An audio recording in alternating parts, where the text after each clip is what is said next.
The Haunted House of Bihac, a true horror story. I never believed in ghosts. Not really. Sure, I enjoyed a good scary story every now and then, but to me they were just that, stories. Things people made up to scare kids or spice up a boring town. That all changed the night I walked into that house near Bihac, and whatever I thought I knew about the world, it died the moment that door creaked open. Part 1. The Dare. It was winter, around late November, and the air in Bosnia had taken on that kind of cold that settles deep into your bones. My friends and I, Marco, Emir, and me, were sitting around a campfire just outside town, talking about dumb stuff, ghost stories, urban legends, local myths. That's when Emir brought it up. You know that house outside the village? The one everyone says is haunted? I shrugged. Yeah, the one with the burned roof? He nodded. They say a whole family died there. Husband killed his wife and kids, then himself. And every year on the anniversary, you can hear him screaming. I laughed.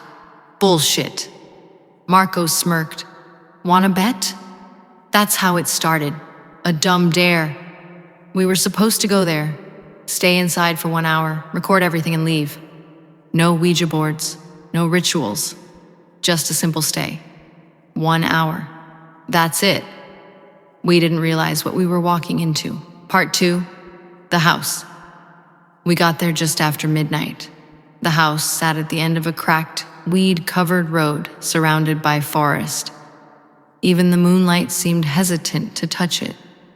From a distance, it looked like the kind of place that had forgotten what life felt like. Roof half collapsed, windows shattered, door hanging off the hinges like a broken jaw. Graffiti covered the outer walls, symbols we didn't recognize, phrases in languages we didn't speak. One of them, sprayed in red paint right above the doorway, read, "Turn back." We didn't. The air changed the moment we stepped past the fence. Heavier, still, like the world outside didn't follow us in. I swear the temperature dropped 10 degrees. No animals, no wind, no sound except our own footsteps and breath. We filmed the outside first, joking around, pretending not to be scared. But none of us really laughed. Then we went in. Part 3, inside the dark. The smell hit first. Mold, decay, and something else. Something metallic, like blood. The living room was a wreck. Furniture shattered, walls blackened by fire, floorboards torn up like something had clawed its way through. There were photos on the wall, burnt and faded, but still visible. A man, a woman, 2 children, smiling, trapped forever in that moment. We split up to cover more ground. I stayed downstairs. Marco went upstairs. Emir took the basement. That was the plan.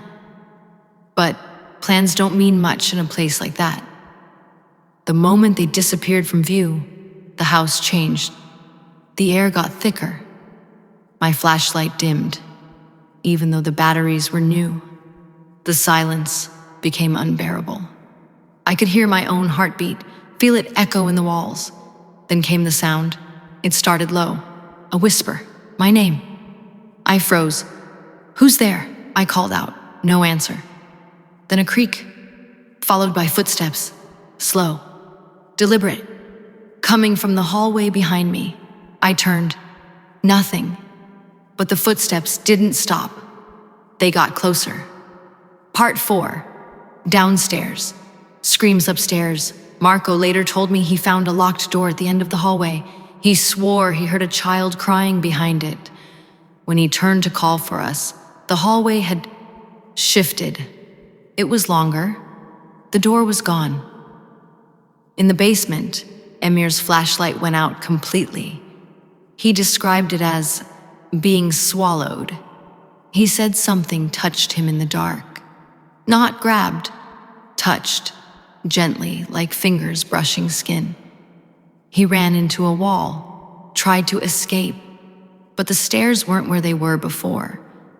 Meanwhile, I was standing in front of the fireplace when I saw the photo on the mantel move. I swear on everything, it turned. Just a little, but enough.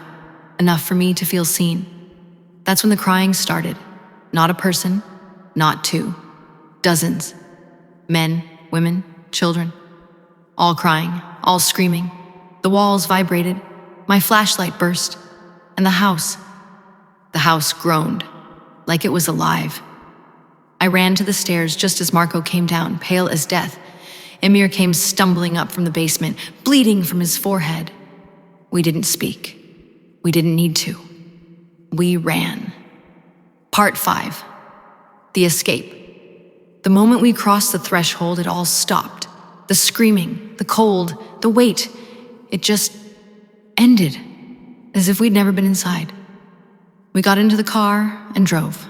Fast. We didn't look back. None of us slept that night. For weeks, we avoided each other. We were scared to talk about it. Like naming it would bring it back. But here's the thing. It did come back. We started seeing things. Hearing voices in our homes.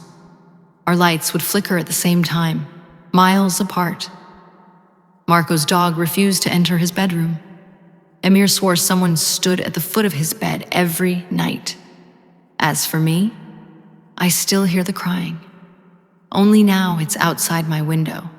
Every single night. Final words, we never uploaded the footage. In fact, the camera stopped working the second we left the house. The files, gone, corrupted, all of them. Whatever is inside that house, it doesn't want to be seen, but it wants to be remembered.